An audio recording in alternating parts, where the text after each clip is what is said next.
I బొమ్మ నిర్వాహకుడు ఇమ్మడి రవి కేసులో సైబర్ క్రైమ్ పోలీసుల విచారణ కొనసాగుతోంది.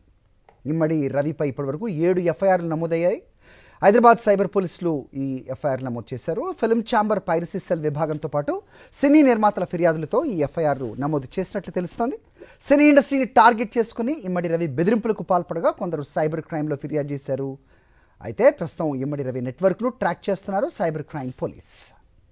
మరోవైపు ఐ బొమ్మ నిర్వాహకుడు ఇమ్మడి రవి కేసులో సంచలన విషయాలు వెలుగులోకి వస్తున్నాయి. అతని నుంచి కీలక సమాచారం రాబట్టారు సైబర్ క్రైమ్ పోలీస్. నిందితుడు ఉపయోగించిన సర్వర్లను కూడా పోలీసులు గుర్తించారు. బ్యాంక్ ఖాతాలోని 3 కోట్లను ఫ్రీజ్ చేసినట్టుగా అధికారులు తెలిపారు. నిందితుడు రవి ఉంటున్న ఫ్లాట్లో కంప్యూటర్స్, హార్డ్ డిస్క్లు, కొన్ని సినిమాలకు సంబంధించిన HD ప్రింట్లను సైబర్ క్రైమ్ పోలీసులు స్వాధీనం చేసుకున్నారు. సినిమా పైరసీ ద్వారా కొన్నేళ్లుగా 100 కోట్లు సంపాదించినట్టుగా పోలీసులు గుర్తించారు. ఐ బొమ్మ కారణంగా సినిమా పరిశ్రమకు గత కొన్నేళ్లుగా 1000 కోట్ల నష్టం వాటిల్లిందని దర్యాప్తులో తేలింది. ఆంధ్రప్రదేశ్, తెలంగాణతో పాటు వివిధ రాష్ట్రాల్లో కూడా ఐ బొమ్మపై పలు కేసులు నమోదయ్యాయి. పైరసీ మొత్తం ఇతను ఒక్కడే చేస్తున్నాడా, ఇతని వెనక ఎవరన్నా ఉన్నారా, నెట్వర్క్ ఎక్కడెక్కడ ఉంది అనే అంశాలకు సంబంధించి పోలీసులు విచారిస్తున్నారు.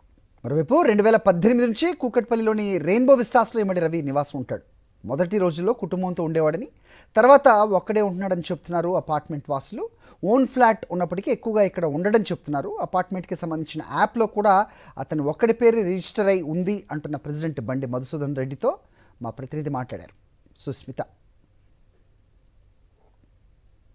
ఐ బొమ్మ ప్రధాన సూత్రధారి ఇమ్మడి రవిని కూకట్పల్లిలోని రెయిన్బో విస్తాస్లో అరెస్ట్ చేశారు. అయితే రెయిన్బో విస్తాస్కి సంబంధించిన ప్రెసిడెంట్ మనతో ఉన్నారు, ఒకసారి మాట్లాడించే ప్రయత్నం చేద్దాం. సో ఇమ్మడి రవి ఐ బొమ్మ చాలా పైరసీలు, ఎన్నో 100 కోట్లు సంపాదించారు. అది రెయిన్బో విస్తాస్లో ఎన్ బ్లాక్లో ఉంటున్నారని కూడా పోలీసులు చెప్తున్నారు. సో దీని గురించి మీకు ఏమైనా ఐడియా ఉందా సార్? జనరల్గా అయితే ఇటువంటి రెసిడెంట్స్ కానీ మేనేజ్మెంట్ కమిటీకి తెలిసే అవకాశం లేదు. మేము కూడా అందరితో మాదిరే పేపర్లో వచ్చినప్పుడే తెలిసింది.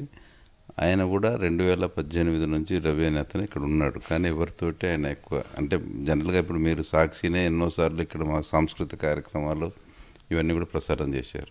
సో అటువంటి దాంట్లో వచ్చిపోతుంటే ఒకరికొకరు పరిచయాలు ఉంటాయి. సో ఈయన ఎక్కడ ఎప్పుడు కనపడలేదు. ప్లస్ నాకు తెలిసి బహుశా ఇక్కడ ఉండేది తక్కువనే, ఆయన విదేశాల్లోనే ఉండేటట్లున్నాడు. తెలంగాణ పోలీసులకు ఛాలెంజ్ చేయడం అనేది చాలా తప్పు. సో ఆయన అరెస్ట్ చేయడం అనేది చాలా అందరూ హర్షించదగ్గ విషయం. సో అటువంటి వాళ్ళు మా మధ్యన ఉన్నారంటే గెటెడ్ కమ్యూనిటీలో ప్రధానంగా ఏంటంటే ఎక్కడ ఏం జరుగుతుందో ఎవరికి తెలియదు. సో దీని దృష్ట్యానే మేము బిల్డర్ ఇచ్చిన కెమెరాలు తీసేసి మేము స్వతహాగా గత 2 సంవత్సరాల క్రితం 1250 కెమెరాలు మేము సొంతంగా అమర్చుకున్నాం. అంటే మా కమ్యూనిటీలో లోపలికి వచ్చి బయటికి పోయిన దాకా మ్యాక్సిమం 3వ కన్ను అనేది పనిచేస్తుంది. సో ఇది హైదరాబాద్లో మా ఒక్క కమ్యూనిటీలోనే ఎంత భద్రత తీసుకున్నాం.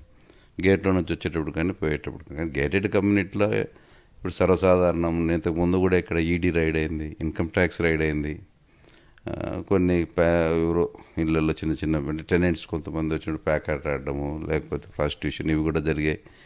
ఈ 2572 కుటుంబాలు జనరల్గా సర్వసాధారణంగా ఎవరేం చూడరు కాబట్టి జరుగుతూ ఉంటాయి. సో ఏదైతే పోలీసు వాళ్ళ మీద ఛాలెంజ్ చేసి ఇట్లా చేయడం అనేది చాలా తప్పు. అది ఆయన చేసిన వ్యవహారమే తప్పు. కాబట్టి మా మధ్యన ఉన్నాడు, మాకేమి సంబంధం లేదు, మాకు తెలియచేది కూడా కష్టమే, తెలియదు జనరల్గా గెటెడ్ కమ్యూనిటీలో. కాబట్టి ఇటువంటి లేకుండా ఉంటేనే మంచిది. నిన్న పోలీసులు వచ్చిన సమయంలో మీకు ఏమైనా ఇన్ఫర్మేషన్ ఇచ్చారా? వాళ్ళు వచ్చినప్పుడు కానీ ఏ సమయంలో వచ్చారు ఏంటి? జనరల్గా పోలీసు వాళ్ళు వచ్చినప్పుడు గేట్ దగ్గరికి వచ్చి వాళ్ళు అడిగినప్పుడు మా సెక్యూరిటీ ఆపుతారు ఎవరు వచ్చినా కూడా.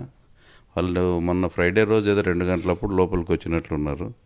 సో మా వాళ్ళు కూడా కొంతమంది సెక్యూరిటీ కంపల్సరీ ఇట్లా వచ్చినప్పుడు వాళ్ళు వెనకాల వెళ్తారు. వాళ్ళు వద్దన్న కూడా పోలీసు వాళ్ళు వీళ్ళు వెళ్తారు. ఎందుకంటే కొంతసార్లు వీళ్ళు కూడా వస్తున్నారు. కొంతమంది క్రెడిట్ కార్డులలో పైసలు తీసుకొని కట్టకుండా కొంతమంది ఉంటారు, లోన్స్ తీసుకొని. సో వాళ్ళు కూడా మేము పోలీసులు అని చెప్పి ఏదో ఫేక్ పెట్టుకొని వచ్చే రోజులు కూడా వచ్చినాయి, ఇంతకుముందు చూసాం మేము. అందుకని ఎందుకైనా మంచిదని వీళ్ళు కూడా వెనక మడితే వస్తారు. పోలీసులు మేము ఐడి కార్డు చూపించమంటే వాళ్ళకు కూడా కోపం వస్తుంది.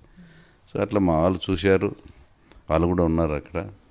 వాళ్ళు వచ్చి ఆ ఇంట్లో అతన్ని అరెస్ట్ చేసి అక్కడ ఉన్న కంప్యూటర్లు అవన్నీ కూడా కారులో పెట్టుకొని తీసుకెళ్ళడం జరిగింది. నిన్న ఫ్రైడే రోజు మధ్యాహ్నం పూట జరిగింది. ఇది చూస్తున్నాం కదా, మొత్తంగా 2018 నుంచి ఇమ్మడి రవి ఇక్కడ ఎన్ బ్లాక్లో నివసిస్తున్నట్టు కూడా తెలుస్తుంది. మొదట తన ఫ్యామిలీతో ఉన్నప్పుడు కూడా, తర్వాత ఒక్కడే ఉంటున్నట్టు కూడా ఇక్కడ అపార్ట్మెంట్ వాసులు అయితే చెప్తూ ఉన్నారు. సో ఇంతమంది మధ్యలో ఈ విధంగా జరుగుతుందని కూడా ఎవరు ఎక్స్పెక్ట్ చేయని పరిస్థితి. సో శుక్రవారం మధ్యాహ్నం పోలీసులు వచ్చి అతను అరెస్ట్ చేసి ఇక్కడి నుంచి CCS పోలీస్ స్టేషన్కి తరలించినట్టుగా కూడా తెలుస్తుంది.